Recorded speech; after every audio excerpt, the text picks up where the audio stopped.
Өлкө аймагында акыркы убактарда болуп жаткан кылмыш кырсык окуяларын чагылдырган телекүзөт көрсөтүүсү назарыңыздарда. Бул жолку чыгарылышта рейдтик иш-чара учурундагы айдоочулардын жоосунсуз жоруктарын жана кылмыш кырсык окуяларын көрсөтөбүз.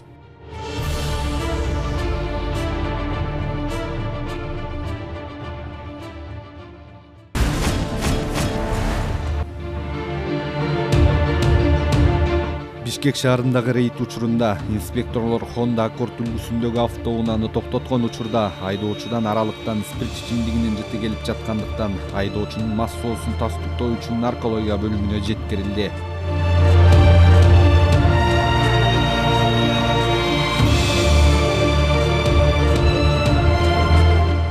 Наркологиялык тесттин жыйынтыгы айдоочу спирт ичимдигин ичип алганын тастыктаган соң айдоочуга тийиштүү протоколдор толтурулуп, унаасы айып короосунан орун алды.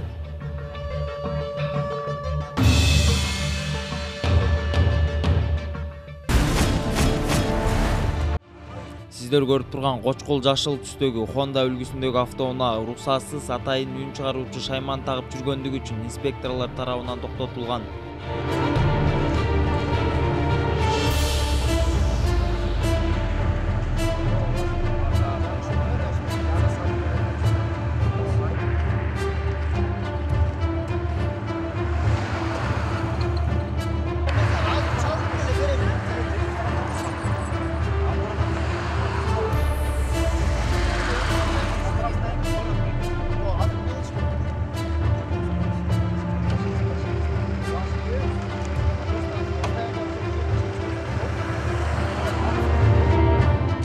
Мыйзам талабына ылайык унаа айып короосунан орун алып, протокол түзүлдү.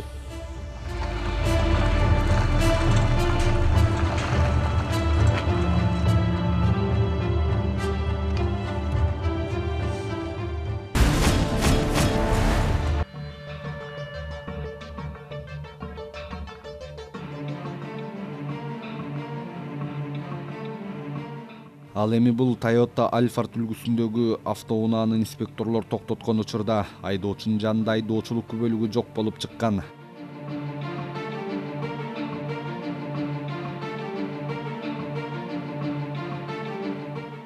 Мас соосун тастыктоо үчүн наркология бөлүмүнө барганда наркологиялык тесттин жыйынтыгы айдоочуну таза деп аныктады. Айдоочуга тийиштүү айып кагазы толтурулуп, унаасы айып короосунан орун алды.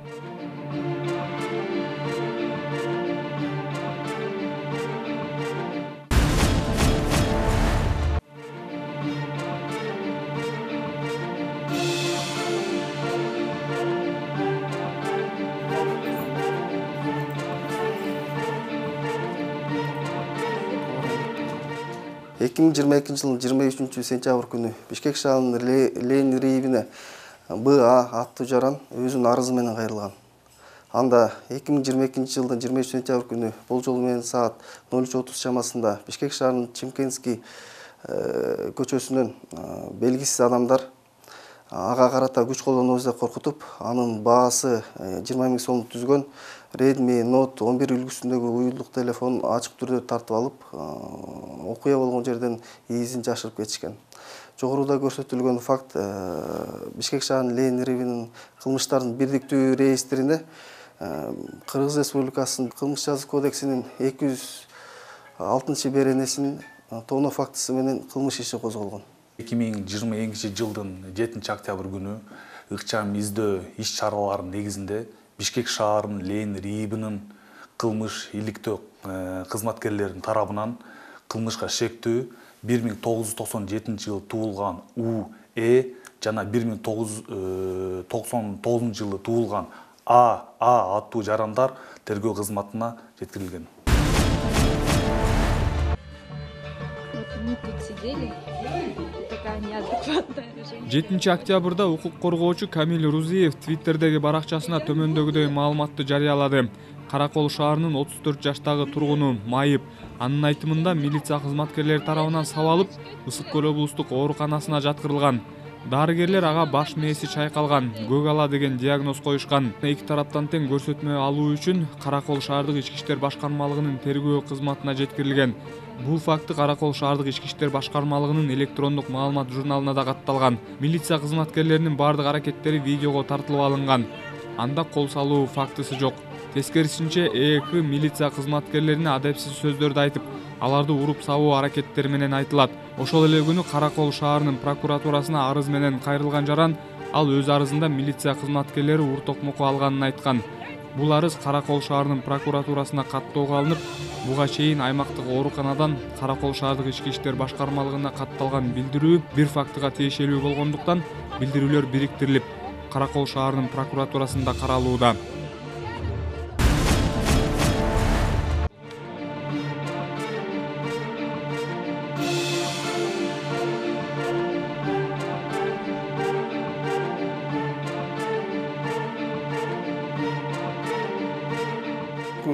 жылдын 1-июндан баштап Кыргыз Республикасынын аймагында тонировкага уруксат берилип баштады. Тонировкасынын баасы 80 жеке адамдарга 80 000 сом, юридик адамдарга 100 000 сом, башка адамдарга, чет мамлекеттин адамдарына 120 000 сом. Бүгүнкү күндө 1200дөн ашык ошол уруксат алынды. Мамлекеттик бюджетке 100 миллиондон ашык акча каражаттар түштү.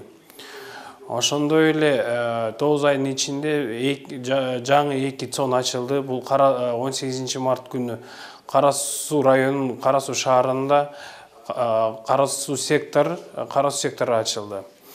1 сентябрда болсо батыш тарабынан, Бишкек шаарынын батыш тарабынан западный цон ачылды. Август айында Аламидин бөлүмү башка зданияга көчтү. Ошондой эле автороноктор бизде иштеген секторубуз ремонт иштери жүргүзүлүп кеңейтилди. Ошол бүт жасаган нерселерибиз атайын жарандарга жакшы кызмат көргөзөбүз деп ошондой жумуштарыбыз жасалып жүрөт. 9 айдын ичинде Кыргыз Республикасынын бюджетине 500 ашык миллион акча каражаттары каттоого, кайра каттоодон сборлор киргизилди. Ошондой бизде кыскача маалымат бар да.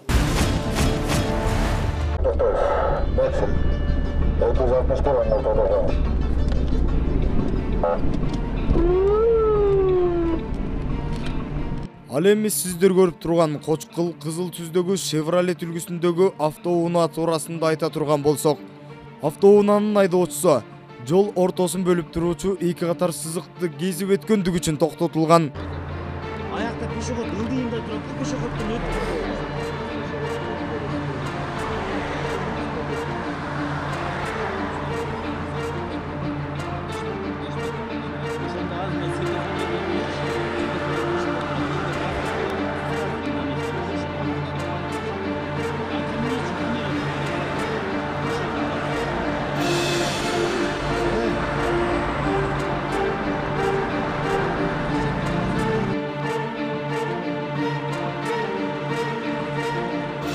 Ал гана эмес, коопсуз шаар долбоорунун камераларына түшкөн айып пулунун өлчөмү 40 000 сомду түзгөн.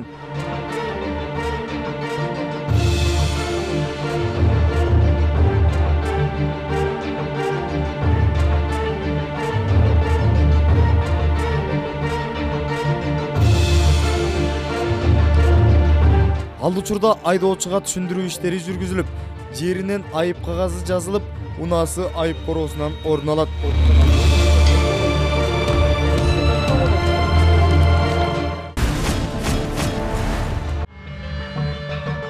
2022 жылдын 15 октябрында Кыргыз Республикасынын УКМК Баткен облусу боюнча башкы башкармалыгы тарабынан контрафакттык продукцияга каршы күрөшүүгө багытталган ыкчам издөө иш-чараларынын жүрүшүндө Кадамжай районунун аймагында контрафакттык продукциялар сакталган кампам аныкталды. Натыйжада 1580 даана алкоголдук продукция системалык баасы 277 950 сомду түзгөн. Чогултулган материалдардын негизинде Кадамжай районунун прокуратурасы тарабынан маалыматтарды каттоого алынып, анын алкагында тиешелүү ыкчам тергөө иш-чаралары жүргүзүлүүдө.